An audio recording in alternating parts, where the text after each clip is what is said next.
இன்றைக்கி இது வந்து டோஃபு வாங்கியிருக்கேன். இன்றைக்கி டோஃபு பொரியல் பண்ணேன். இது வந்து இன்றைக்கி ப்ரீமியம் பால் வாங்கியிருக்கேன். Orange colour 6% ஃபேட்டோட. இது 30 ரூபா.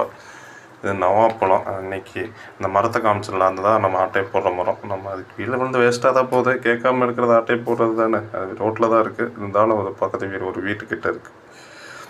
ஓகே, ரெடி பண்ணுவோம்.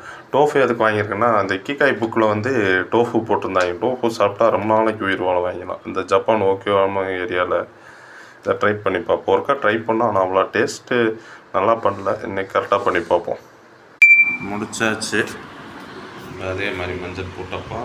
இன்றைக்கி செவ்வாழைப்பழம், நவாப்பழம், அப்புறம் வந்து ஸ்ட்ரெச்சிங் பண்ணுறப்ப ஆனந்த் சீனிவாசன் தெரியும். ஆனந்த் சீனிவாசன் உங்களுக்கு தெரியும்னு நினைக்கிறேன். அவர் வீட்டு இப்போ தத்துவ பேச்சுன்னு ஒரு சேனல் இருக்குது. அது செமையாக தத்துவங்கள்லாம் நிறையா சொல்லுவார். இன்றைக்கி என்ன அதை பற்றி போட்டுக்கிறாருன்னா, கிரிக்கெட் இது ஒரு எட்ஜில் இருக்கிறவங்க வந்து எப்படி ரொம்ப முடியாதவங்க தான் பெரிய பெரிய ஆளாக இருக்கிறாங்கல்ல, அதை பற்றி எப்படி கிரேட்டாக இப்போ தோனி, ரிக்கு சிங், அடுத்து முகமது ஷமி, அந்த மாதிரி பெரிய cricket players, APJ Abdul Kalam கூட சொல்லலாம். அவர் மீனவர் படகோட்டியின் மகன் எப்படி இந்தியாவின் பிரசிடென்ட் ஆனது, அந்த மாதிரி இதெல்லாம் சொல்லியிருக்கிறாங்க.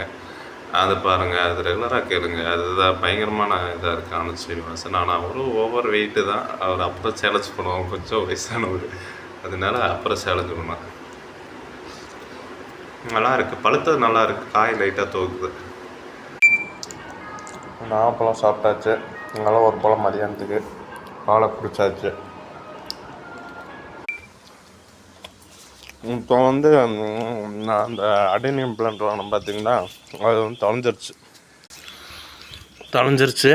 இது வந்து கொய்யாக்காய் அது போன்சாயாக மாற்றணும்னு ஆசை. எனக்கு கட் பண்ணால் அது வளருமான்னு தெரில. டாப்பு கட் பண்ணால் பார்ப்போம். கொஞ்சம் வளரட்டும். அடுத்து வந்து இந்த அஸ்டேனால் ஒர்க் அவுட்டுக்கு ஃபேஸ் வாஷ் பண்ணலான்னு முடிவு பண்ணிட்டேன். அதனால் ஒரு சர்ப்ரைஸ். இப்போ பார்த்தீங்கன்னா ஃப்ரிட்ஜை ரெடி பண்ணியாச்சு. ஐஸ் வச்சருக்கு உள்ள இந்த அஸ்டேனால் மாதிரி இருந்து டப்பா குண்டாக்குள்ள ஐஸை போட்டு மூஞ்சி எழுவுறோம். கோபிஸ் 60 ரூபா. ஒர்க் அவுட் சேலஞ்சுக்கு வாங்க. 6 நாள் தான் முடிஞ்சிருக்குன்னா 15 நாள் இருக்குது. அதுக்குள்ளே வந்து உடம்பு குறைக்கிற வழியை பாருங்கள். ஓகே, மணி 8 ஆயிடுச்சு. 8:30 ஆயிடுச்சு. டோஃபு செஞ்சுட்டு சாப்பிட்டு கிளம்பணும் ஆஃபீஸ். ஓகே, பாய்.